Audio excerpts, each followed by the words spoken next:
Speaker, para pejabat yang mewakili KL terkait, akademisi, kemudian teman-teman dari asosiasi, organisasi masyarakat. Saya mewakili Kementerian PUPR. Saya sebagai staf ahli bidang sosial budaya dan peran masyarakat. Dan juga sekaligus menjadi tim pengarah untuk pengarus utamaan gender di Kementerian PUPR. Nah, di kementerian kami, masalah disabilitas itu kita gabungkan ke dalam tim pengarus utamaan gender. Jadi kami sudah membuat pokja-pokja dan tujuannya adalah memastikan penyelenggaraan infrastruktur PU dan PR perumahan rakyat telah mempertimbangkan kebutuhan, kesulitan, aspirasi kelompok masyarakat dengan kebutuhan khusus. Ini baik laki-laki, perempuan, anak-anak, kelompok yang lansia, disabled, dan kelompok rentan lainnya. Dan juga memastikan bahwa seluruh jajaran Kementerian PUPR memahami konsep-konsep, prinsip, dan pelaksanaan pengarus utamaan gender. Jadi tantangan terberat di kami ini adalah bahwa perubahan paradigma sangat diperlukan. Bidang infrastruktur adalah bidang yang sangat hardcore engineering dan seringkali memang dianggap sangat macho ya. Jadi begitu waktu itu ada kata-kata gender, awal-awalnya yang hadir rapat tuh perempuan semua, karena itu juga ada salah persepsi bahwa urusan gender tuh urusan ibu-ibu gitu. Jadi nah baru beberapa tahun ini sudah mulai kelihatan ada perubahan, sehingga dalam rapat juga banyak juga laki-laki yang hadir dalam pertemuan pengarus utamaan gender.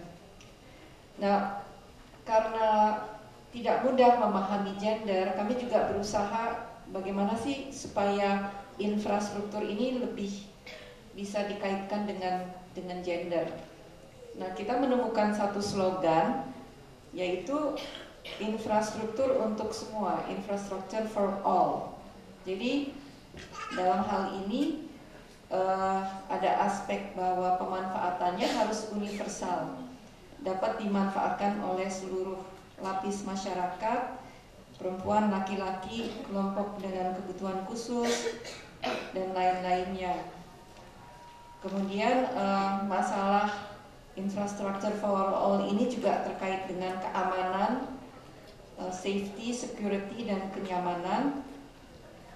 Misalnya, contohnya penerangan jalan, banyak sudut-sudut kota yang gelap sehingga menimbulkan rasa tidak aman dan juga memicu mendorong adanya crime ya di daerah tersebut.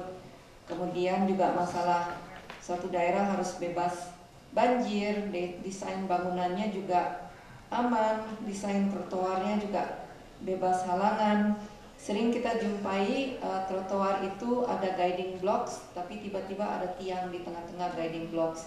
Atau jangankan yang untuk yang punya kebutuhan khusus, untuk yang normal saja kebutuhan trotoar kita seringkali tidak memenuhi syarat minimal. Jadi tiba-tiba ada lubang, ada galian, ada pohon, ada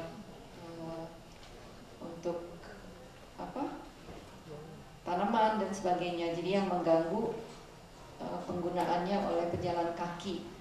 Dan juga disiplin menggunakan pedestrian juga sangat kurang. Seringkali kita jumpai pengendara motor juga naik ke trotoar, terutama kalau jalanan macet.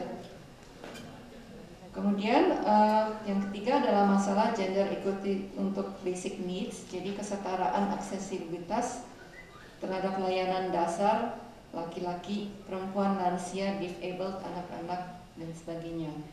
Dan juga harus ramah lingkungan. Jadi di sini kita sekarang mengarah kepada infrastruktur yang green, hijau. Jadi harus memperhatikan komponen ramah lingkungan.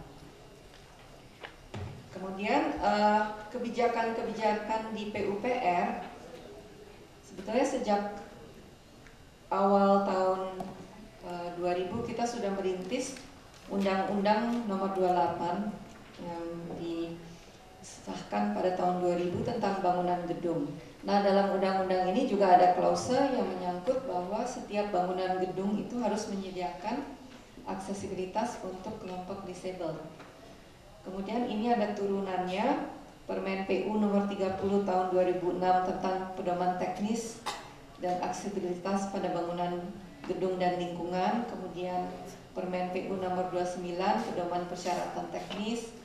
Kemudian juga ada Permen PU nomor 30 tahun 2007 tentang pengembangan pengelolaan sistem irigasi yang partisipatif.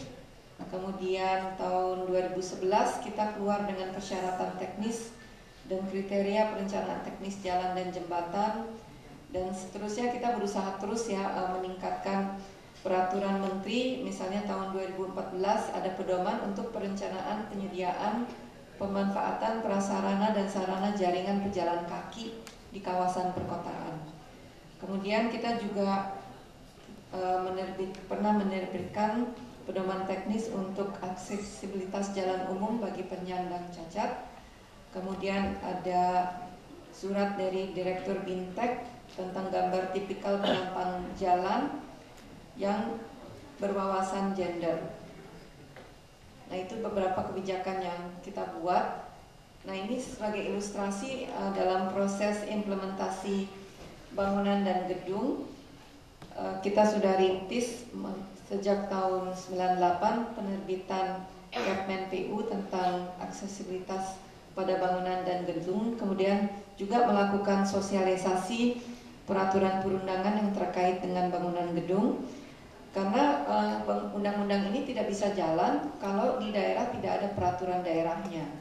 Karena itu juga di kementerian kami juga mendampingi pemerintah daerah dalam menyusun peraturan daerah mengenai bangunan dan gedung. Dan syukur alhamdulillah pada saat ini sudah sekitar 390 perda mengenai bangunan gedung yang selesai. Nah, kemudian kita juga membuat contoh-contoh aksesibilitas pembangunan untuk disabled di bangunan gedung pelayanan umum, misalnya di terminal, bandara, rumah sakit, fasilitas peribadatan, dan sekolah di seluruh provinsi Indonesia sampai sekarang.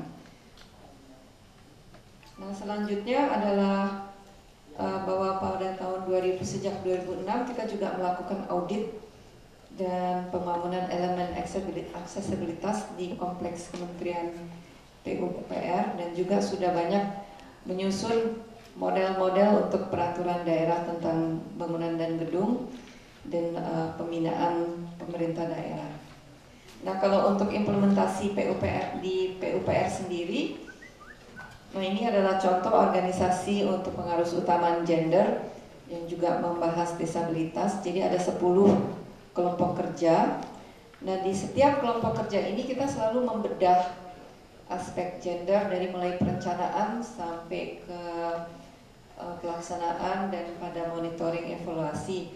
Dan alhamdulillah dalam setiap FGD kita bisa menemukan isu-isu yang harus ditangani dan kita coba perbaiki dalam peraturan-peraturan kami. Nah, ini adalah satu contoh di site plan Kementerian PU yang dibangun tahun 2006.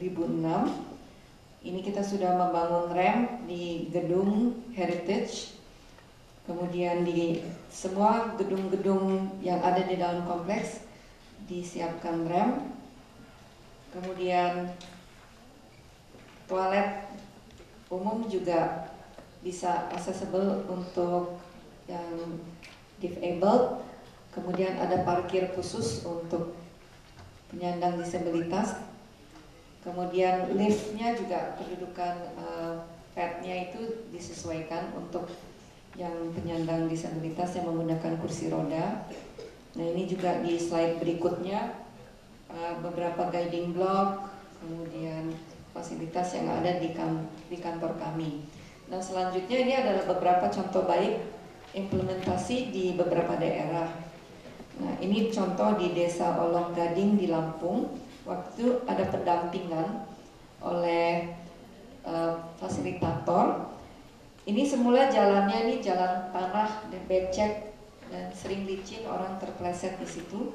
Kemudian dengan swadaya masyarakat dibangun railing, kemudian ada perkerasan dengan kelandaian yang sesuai bisa dimanfaatkan oleh semua masyarakat. Nah kemudian kita ini juga ada jalur selamat ke sekolah. Ini ada di Jalan Arteri Primer Boyolali, kemudian ada jembatan penyeberangan di Kuantan Senggigi Riau.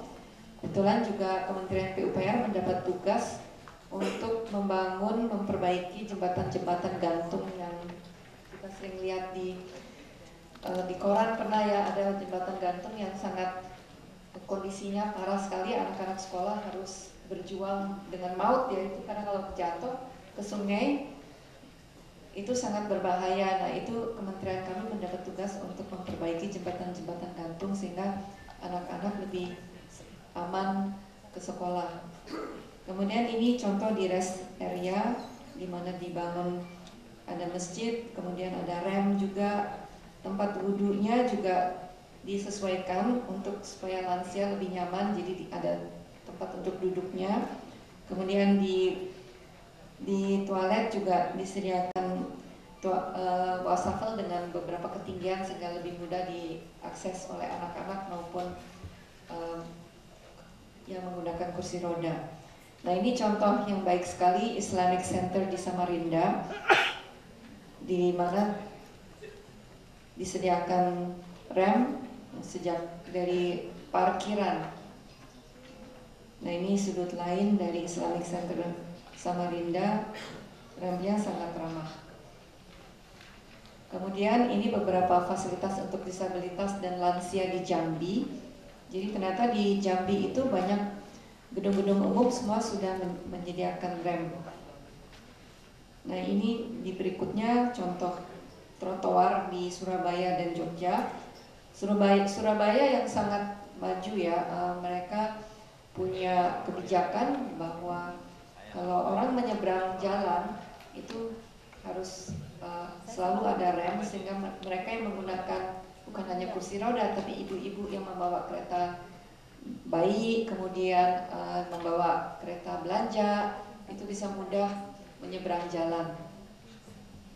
Nah ini contoh-contoh lain ruang publik di Surabaya. Semua taman di Surabaya juga sudah berwawasan gender dan memperhatikan kebutuhan kelompok disabilitas. Nah ini di Balikpapan taman yang bisa digunakan untuk lansia. Nah ini PUPR sendiri kami terus melakukan evaluasi mengenai apa yang perlu dilakukan untuk meningkatkan aksesibilitas bagi kelompok difabel.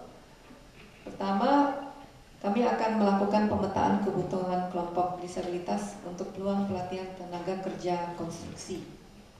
Kemudian ada penyusunan modul pelatihan bagi tenaga kerja konstruksi yang disabel. Kemudian identifikasi NSPK, dukungan bagi penyandang disabilitas, dan pelaksanaan pelatihan bagi kelompok disabilitas.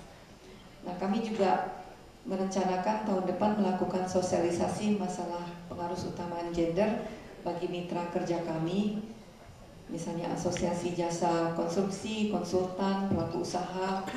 Kami karena mendapatkan juga bahwa banyak konsultan yang tidak paham mengenai desain untuk gender. Jadi pernah saya dapatkan di satu mall, toiletnya tulisannya untuk penyandang disabilitas, tapi ternyata pas masuk peletakan railingnya tidak pas sehingga tidak bisa digunakan oleh mereka yang menyandang disabilitas.